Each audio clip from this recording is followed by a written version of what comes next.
Muhammad Rasulullah.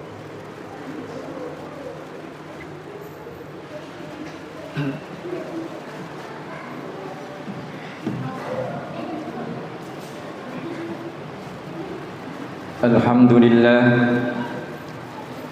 alladzi khalaqal insana fi ahsani taqwim walladzi hadana li tariqihil qawim wa faqqahana fi dinihil mustaqim. Asyhadu an la ilaha illallah wahdahu la syarika lah, syahadatan tusiluna ila jannatin na'im wa takunu sababan lin-nadhari ila wajhihil karim. Wa asyhadu anna sayyidana wa nabiyyana Muhammadan abduhu wa rasuluhu an-nabiyyur raufur rahim. Sallallahu wa sallama ala sayyidina Muhammadin wa ala alihi wa ashabihi ulil fadlil jasim. Amma ba'd.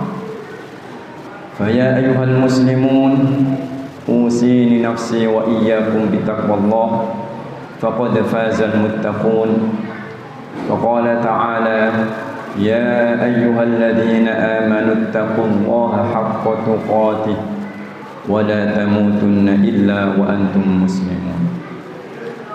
Ma'asyiral muslimin, jamaah sidang Jumat rahimakumullah. Puji dan syukur mari kita haturkan kehadirat Allah Subhanahu wa taala atas berbagai karunia dan nikmat-Nya, terutama nikmat iman, nikmat sehat, sehingga pada siang hari ini kita dimudahkan oleh Allah untuk memenuhi salah satu panggilannya, menjalankan ibadah salat Jumat di masjid yang mulia ini.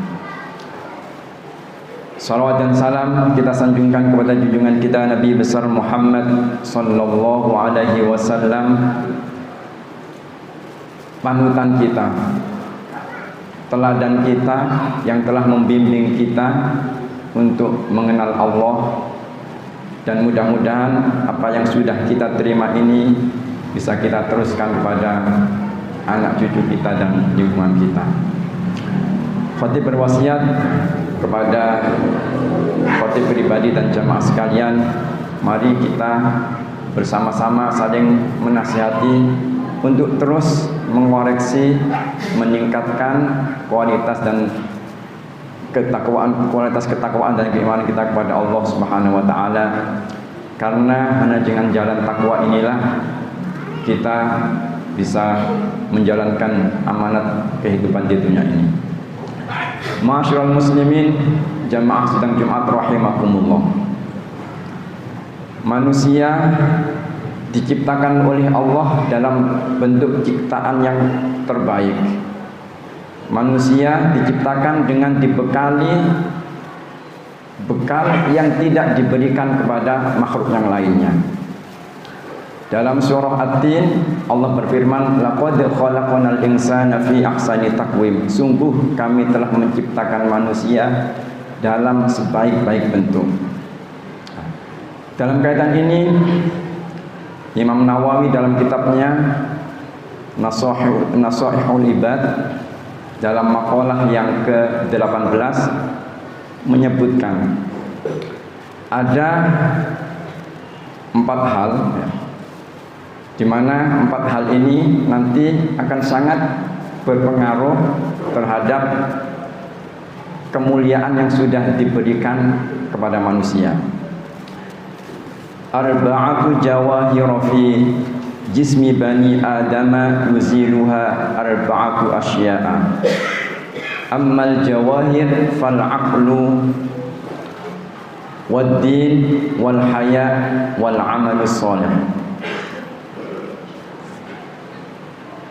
Fal ghadabu yuzilul aql wal hasadu yuzilud din wat tama'u yuzilul haya wal ghaibatu yuzilul amal salih.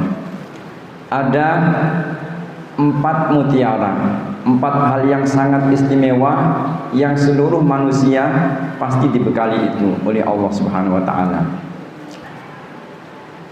Tetapi 4 hal itu juga bisa dihancurkan atau dihilangkan oleh 4 hal yang lain. 4 hal yang menjadi modal utama yang kita miliki, yang pertama yaitu akal, yang kedua agama, yang ketiga rasa malu, yang keempat amal soleh, amal kebaikan. Akal, agama, rasa malu, dan amal soleh. Akal ini adalah anugerah yang diberikan pada manusia. Dengan akal itu maka manusia bisa mengerti, membedakan mana yang baik untuknya, mana yang tidak baik, bisa membedakan mana yang bagus, ya, mana yang dilarang, mana yang tidak dilarang.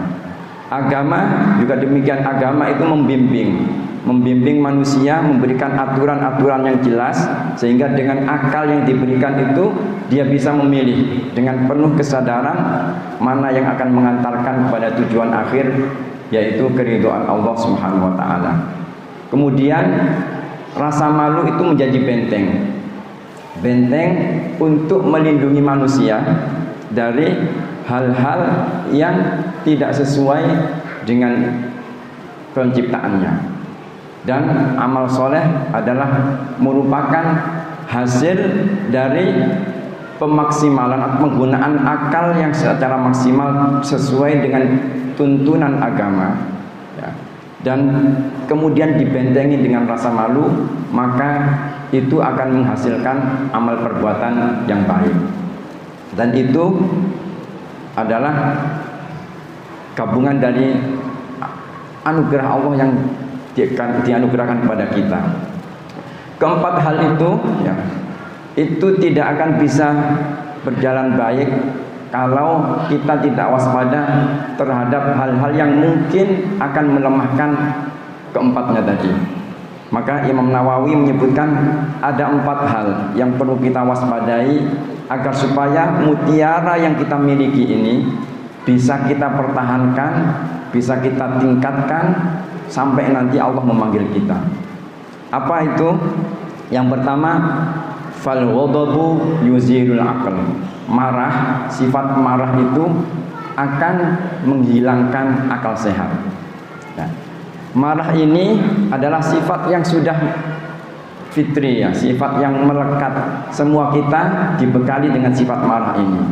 Artinya itu bukan sifat yang harus dihilangkan, tidak, tetapi harus dimanage benar-benar sehingga sifat marah itu akan tepat penggunaannya sehingga tidak mengalahkan akal sehat tadi.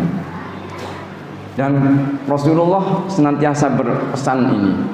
Ada salah satu sahabatnya bertanya, "Wahai Rasulullah, berikan aku bimbingan yang tidak terlalu berat, yang bisa aku pegangi sampai nanti Allah memanggilku, yang akan mengantarkanku ke dalam surga."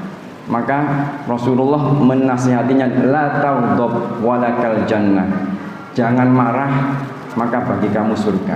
Itu diulangi oleh Rasulullah sampai beberapa kali. Kemudian kalau kita melihat bagaimana Rasulullah SAW juga dalam kehidupannya, kita akan mengetahui bagaimana beliau saat dimana beliau harus marah itu sangat jelas sekali. Ketika hal-hal yang terkait dengan ajaran Allah, maka biasanya beliau akan marah dan terlihat dari raut mukanya. Tapi terkait dengan hal-hal yang terkait dengan kepribadiannya, misalkan pernah beliau ketika ke Taif dilempari batu oleh penduduknya sampai berdarah, malaikat saja marah, tapi Rasulullah tidak marah, justru berdoa, Allahumma hdi fa innahum la ya'lamun. Dan ajaran semacam ini karena para sahabat juga melihat, maka dipraktekkan dengan sangat baik oleh sahabat-sahabatnya. Misalkan Sayyidina Ali karramallahu wajhah dalam satu kesempatan perang Khandaq atau perang Ahzab yang terjadi pada tahun 5 Hijriah, beliau berhadap-hadapan dengan orang kafir namanya Amr ibnu Abdi Wad. Ketika sudah duel, posisi Sayyidina Ali sudah menang. tinggal menghunuskan pedangnya saja. Di saat demikian itu Amr ibn Abdud meludahi wajah Sayyidina Ali, maka terkenalah. Nah, kemudian karena diludahi itu berkecamuklah dalam diri Sayyidina Ali antara rasa marah dan karena ada marah dan tadi beliau berperang dengan orang jelas-jelas kafir.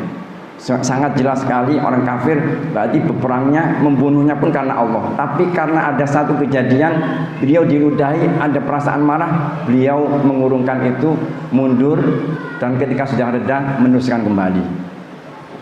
Sayyidina Umar ketika dimarahi oleh istrinya, dimarahi betul-betul, Sayyidina Umar hanya tidak menjawab, mendengarkan, kemudian beliau wudu dan sholat. Seperti itu para sahabat mempraktekkan nasihat Rasulullah. Karena sifat marah itu kalau terlalu berlebihan tidak di-manage akan membahayakan akal sehat dan orang yang bersangkutan akan bertindak di luar yang diridhai oleh Allah Subhanahu wa taala. Karena itu dalam sebuah hadis Rasulullah bersabda, "Laisa syadidu bis-sur'ati, fa innamas syadidu alladhi yamliku nafsahu 'indal ghadab." Bukanlah dikatakan orang yang kuat, orang yang memiliki kekuatan yang bisa mengalahkan orang lain. Tapi orang yang kuat adalah orang yang mampu menguasai dirinya sendiri ketika dalam kondisi marah. Itu yang pertama. Jadi hindari rasa marah yang tidak pada tempatnya, sehingga itu nanti akan merusak akal sehat kita. Yang kedua, al-hasad yuziluddin, iri hati. Itu akan menghilangkan agama. Iri hati adalah sifat dengki, sifat tidak senang terhadap nikmat yang diberikan oleh Allah. Ini juga sangat membahayakan. Nah, karena itu kita harus pandai-pandai untuk menjaga diri kita dari sifat-sifat yang tercela tadi. Sifat iri hati, tidak senang kalau ada orang lain senang. Ya, itu harus kita jaga supaya agama kita bertahan. Kemudian yang kedua, at-tama'u yuzilul haya. Sifat serakah, sifat tamak itu akan menghilangkan at-tama' yuzilul haya. At-tama' yuzilul haya. Sifat tamak akan menghilangkan rasa malu. Jadi sifat serakah itu akan menghilangkan rasa malu. Rasa malu ini adalah benteng penjaga agar supaya kita bisa berjalan sesuai dengan yang diridhai oleh Allah. Kalau rasa malu itu hilang, maka manusia akan berbuat seenaknya.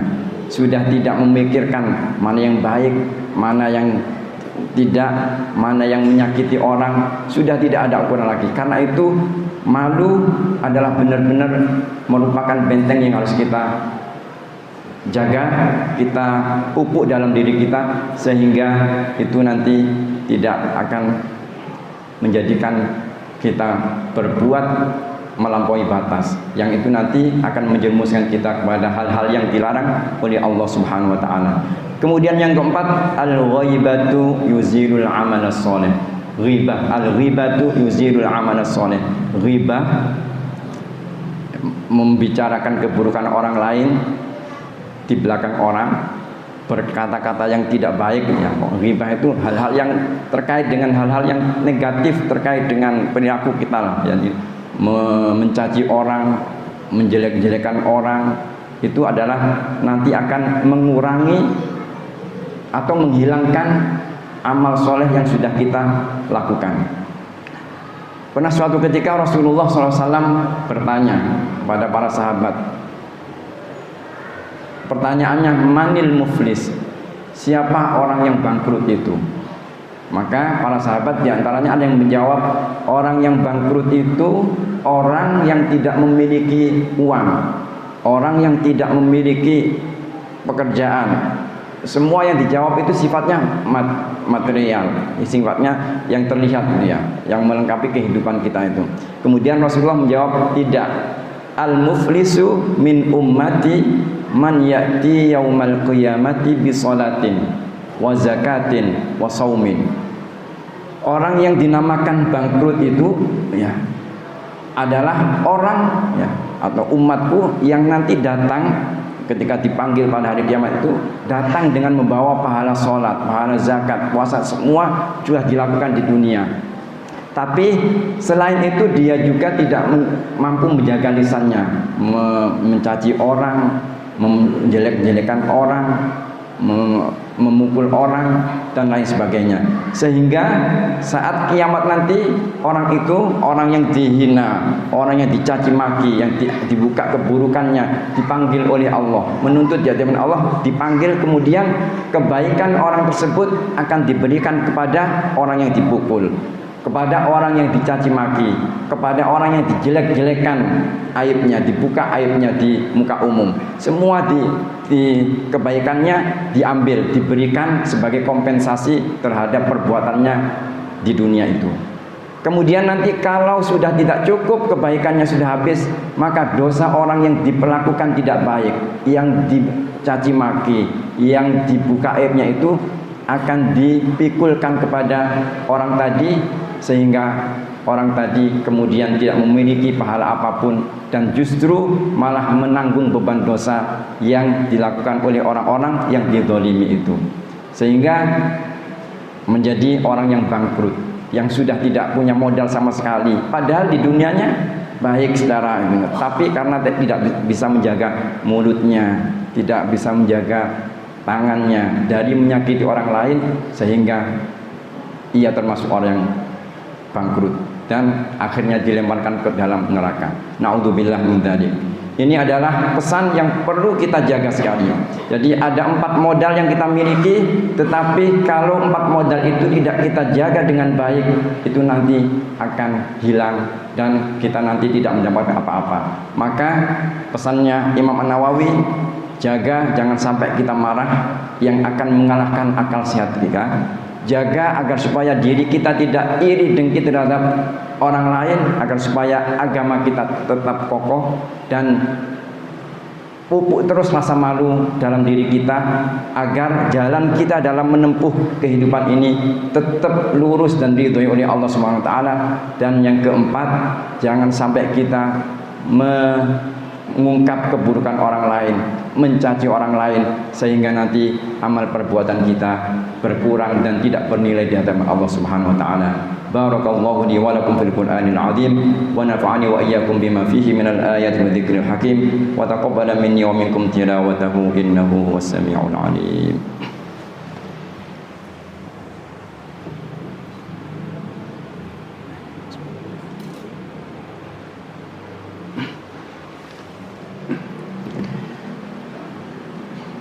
Alhamdulillahi wa kafa wa usalli wa usallimu ala sayyidina Muhammadinil Mustafa wa ala alihi wa ashabihi ahli sidqi wal wafa.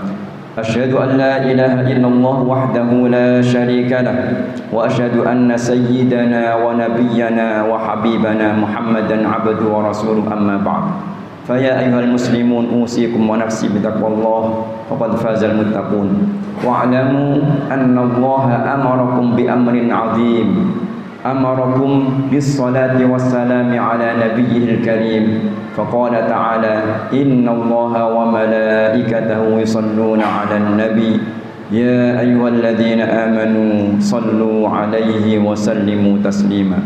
Allahumma salli ala sayyidina Muhammad wa ala ali sayyidina Muhammad kama sallaita ala sayyidina Ibrahim wa ala ali sayyidina Ibrahim wa barik ala sayyidina Muhammad wa ala ali sayyidina Muhammad kama barakta ala sayyidina Ibrahim wa ala ali sayyidina Ibrahim fil alamin innaka Hamidum Majid. Allahumma ighfir lil muslimina wal muslimat wal mu'minina wal mu'minat al ahya'i minhum wal amwat.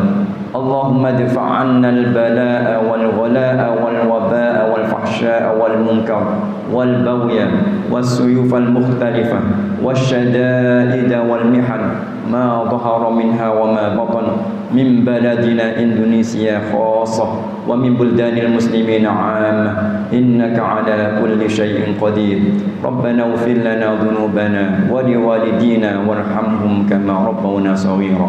ربنا آتنا في الدنيا حسنة وفي الآخرة حسنة وقنا عذاب النار. عباد الله، إن الله يأمر بالعدل والإحسان وإيتاء ذي القربى وينهى عن الفحشاء والمنكر والبغي يعظكم لعلكم تذكرون. فاذكروا الله العظيم يذكركم واشكروه على نعمه يزدكم ولذكر الله أكبر. أقم الصلاة.